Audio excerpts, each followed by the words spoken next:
More than 250 experts in the traffic signals industry joined together in person to hear a range of papers here in Nottingham. These recordings are brought to you by AGD Systems, Colas, SRL Traffic Systems, Smart Video and Sensing, Vivacity and Unex Traffic. Well, I'm the last one of the day, guys and girls. I will try and keep it brief. I've got a 5-minute presentation or a 2-hour-long presentation. Which one do you want to have? We'll do the medium one, which is probably about 10, 15 minutes. The good news is that the first presentation of this session talked about predictive modelling, so I don't need to cover that. The good news is that the second presentation was a project funded by Highways England, National Highways, under the Environmental Fund. Good news, we were so covered by that as well. So 2 out of 3 things covered, and we can go on to the presentation, and I'll hopefully be able to use this tweaker. This project was based in Oxfordshire. Aimsun was the lead contractor and project manager. Our role was to provide offline and online real-time traffic models. We partnered with EarthSense. EarthSense are a company in Leicestershire. They provide environmental sensors, but they also do dispersion modelling. And so they were providing a dispersion model and deployed some real-time sensors for air quality around the network in Oxfordshire. Siemens provided data from the UTC, but they also did a sub-project looking at AI machine learning for mover junctions, which actually is a really interesting piece to pick up with, I think, yourself, Paul. So if you do want to talk to Gary Bray at Siemens, I think that's a good little link, because I think you might have some good technology, good talking point there. And then Oxfordshire, obviously, was the proving ground. When we went to the interview with Highways England, one of the really interesting things about this project was, which slide am I? There we go. Was the fact that actually we were trying to look at the issues around air quality and the management of traffic, both from a local authority perspective and a strategic road network. Because actually you've got two authorities there with potentially competing demands. At the time, and still now, Oxford were looking at an air quality zone. So if you're effectively blocking traffic through a city, but that city, those roads actually take a lot of through traffic between one road, the A34 and the M40, then potentially you've got competing issues there as far as policy goes. So that was a really interesting part to actually look at that, to see where do we actually put response plans and effectively store traffic, cause issues with traffic, or mitigation. So we're focused specifically on the A34 because that's the area where there's an air quality management area in place in the Whitehorse, in the Vale of Whitehorse, just by the Botley Road, and I'll talk a little bit about more there on the use case, a little bit about the M40, and then the rest of the roads in Oxfordshire. And I'm looking at the wrong slide when I'm looking at that slide over there. The other part that was really tricky was we're talking about real-time traffic modelling, we're talking about real-time emissions modelling, and therefore we're focused on the next 15 minutes to an hour. Whereas Highways England were looking at annual averages and the legal limits as far as mitigation goes on that. So that was a really interesting talking point. We started in 2019. It was a 12-month project. We actually ran for 18 months. We extended it not because of delays, but actually purely because we wanted the traffic to build back. And the traffic happened like this. So on the left, right-hand side, I'm not going to explain this graph. There's a really lovely build of this. If anybody wants to just pop by the stand and we can show it to you. But basically, traffic really did change over the course of the months that the project was running. And in percentage terms, that was the actual drop on the roads we saw across Oxford. So I think everybody's seen this sort of information before. I know TTF spent a lot of energy publishing data across during the whole of COVID. But this was really interesting. It was a byproduct of the system. It was a project that was going live. We actually went live with our real-time modelling on the 1st of June. But actually, we saw this and we were encountering this. And we learned a lot of great deal about the traffic flows and the impacts, and also in how that related to emissions. But let's just go back to the project. I'm not really going to talk about the technology today, just to say that there was a network. It was a mesoscopic network that we built of the Oxfordshire network. We then built that in an offline model, which we used for testing and creating strategies. We then put that in a real-time environment where we then fed it with sensors.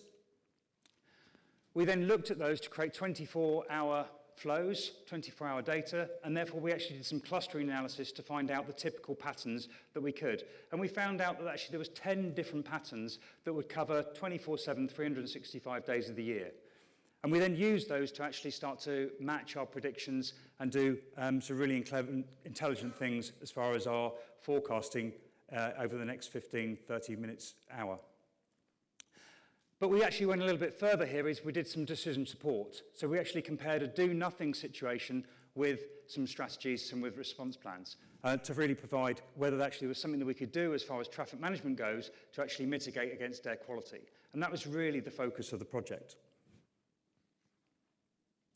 So, in summary, a traffic model, ITS, air quality, pulling that together into a decision support system. And this is what it looks like. So on the top left-hand side, we've got the traffic model in real time, providing us density information, traffic flow information, speed information, lots of information around the network. The important thing here is this is using existing data. There was no new assets that were put out on streets. This is using 180 different traffic counting locations, some provided from Vivacity API feed that we developed, some from Tagmaster, Blackcount ATCs, Scoot Loops, UTC. All that information is there already. And this is information that we can display and visualize in a much more intelligent way than some authorities already use. So it's really important to understand that actually this is sweating the assets that have already had investment. On the right-hand side, top, we then developed some KPI regions. So we developed 13 KPI regions. So basically we covered the main corridors into the city, the ring roads, and the actual centre. And it was those KPIs that we then could monitor and actually see whether actually our interventions would then provide a benefit, and whether they'd provide a global benefit or whether they'd provide a benefit specific to one of the KPI zones. And we pulled out the air quality management area, which is this Botley Road A34, and we just created a very small area just for that management so we could actually see how it would affect that AQMA. On the bottom screen is the dispersion model, and to me this is a really powerful visual image. This is the traffic modelling being fed from real-time traffic into the traffic modelling, doing predictions, then providing the emissions estimates based on the London's emissions model, which is coded into the software, into a dispersion model which EarthSense provided, which is not just the tailpipe emissions estimates that we've given it, but it's also diffusion tubes, it's the sensors, the Zephyr sensors that they deployed, which was 18 across the network, it's the topographical information, it's the meteorological information, and all of the forecasts around that, and it's then providing a dispersion model. So it's really much more complicated than just a tailpipe emission estimate from a traffic model. But the combination is really valuable. Now we can start to see how transport impacts air quality and how how air quality disperses across the neighbouring networks. And if we think about a built-up environment, if we want to store some vehicles in one location, do we want to store them in an area where there's little Johnny or little Mary going to school at 8:15 in the morning, which is really what Oxfordshire County Council cared about? Or do we want to store them where there's actually no built-up environment and people aren't going to be inflicted from the poor air quality? So this is the starter thing that we could just visualize and start to understand, and then you can go from. So the KPI zones that we created, the 13, we could actually change that. We could have KPI zones around hospitals and schools and where vulnerable people live. It's all possible, but it kind of really opens your eyes to what actually we can do and therefore what action we need to take. So you guys are traffic people. You understand that actually no day is the different. No day is the different? That makes no sense. That's why it's a long day. No day is the same. So I just thought I'd just show you this slide. This is one traffic location. This is one detector providing us a feed.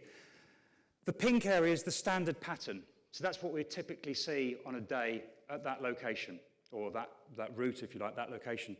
But the red line with the dotted lines is what actually happened on different days. No day is the same. So we've gone through an awful lot of change over this last 12 months, 18 months, and this is just the change over different days. And it's quite a really illustrative example of actually, the information that we see, and it's very, very powerful. Okay, so let's just go to some results, because the results are the interesting part.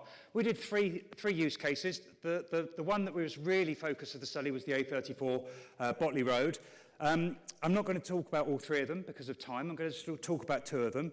But we did the M40, an incident, so basically we closed the M40 and we directed traffic on the south of Oxford and the north of Oxford to see the impact. We've got the results, and I can show the results again back at the stand. We did Kennington Bridge. Kennington Bridge was interesting because they're going to basically replace the road. They're going to replace the bridge. So when you're actually replacing this bridge, do we want to close the road and have no through traffic? That would be the most cost-effective way to do it. So actually we can reduce the time that we take, we can close the road, we can just focus on the construction and we can do that. Or do we want to have a contraflow? Do we want to keep a lane open? Do we want to do a different type of traffic management? So what we did is we compared a do nothing. So that is effectively, and what we've done is we've just stopped the road, we've blocked the road temporarily, we've put the real-time traffic and prediction in the forecast through the model, and we've actually seen what would happen, and guess what? The traffic builds up, the density of traffic in that area builds up and spills into the network. And then we've got a scenario, a response plan, where we've actually had a contraflow. So we've kept one lane running in each direction open throughout the period.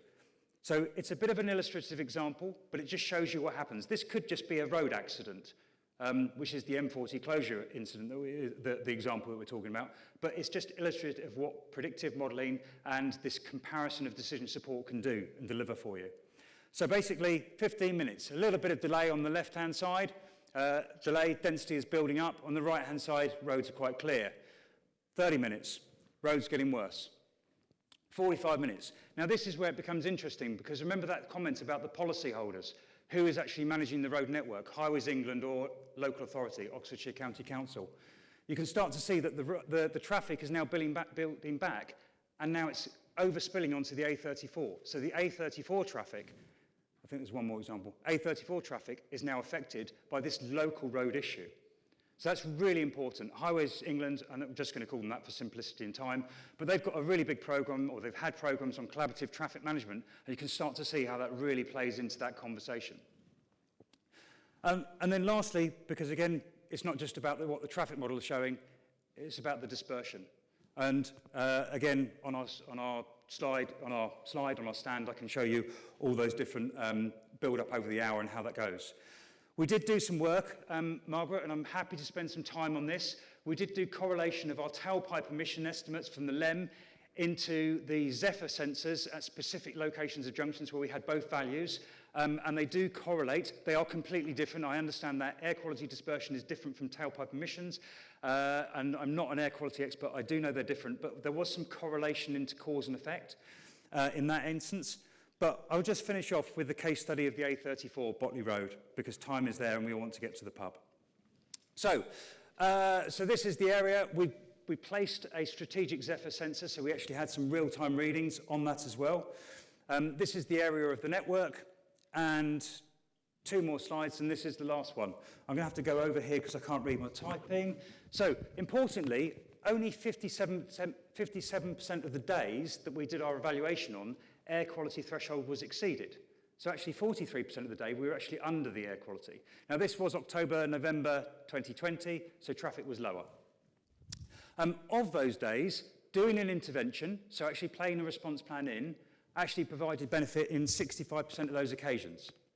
Okay, so actually it does show that traffic management can help to reduce. And our traffic interventions were increasing green time, reducing green time, diverting traffic onto a different route, etc., etc. So no silver bullet, so standard traffic engineering responses, but pulled together into a strategy and then compared with in the simulation. Of which the general improvement was about 5%. I should just look at those because the text is much, much bigger. We did some further evaluation. So once April the 15th, that day that will go down in this year's history, was happened, the traffic had bounced back a little bit more. So we did some more evaluation for the next 2 months, and we actually got some really positive numbers. So not every day and not every time, but we got all the way up to a 40% improvement in air quality just at one or two instances in our bigger evaluations. There's loads of data behind this. We've pulled some of the data out into the printed papers, which JCT are very good to produce, so there's a lot more information there. Just to say, I think I gave you about 10 to 12 pages in that. There's a final report which is 200 pages. So if you really want to go to sleep, I probably could ask Highways England's permission to provide that to you. I'm going to leave it with you on that. I'd just like to say thank you very much for your time today. I hope you had a good day. That's the project summary, and thank you to these guys for making it happen.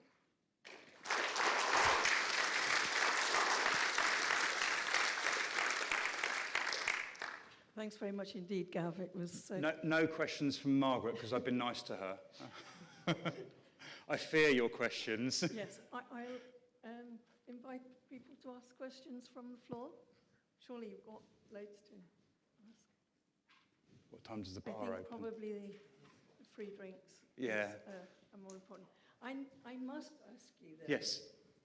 Because it's something that I think is maybe a missed opportunity, is that did you actually learn from the lockdown at what level of flows you actually achieve? Oh, crikey. The 40 micrograms per cubic metre over the year. Yeah, I can never say that 40 micrograms per cubic metre squared. I can never say that, so I don't, just so you know.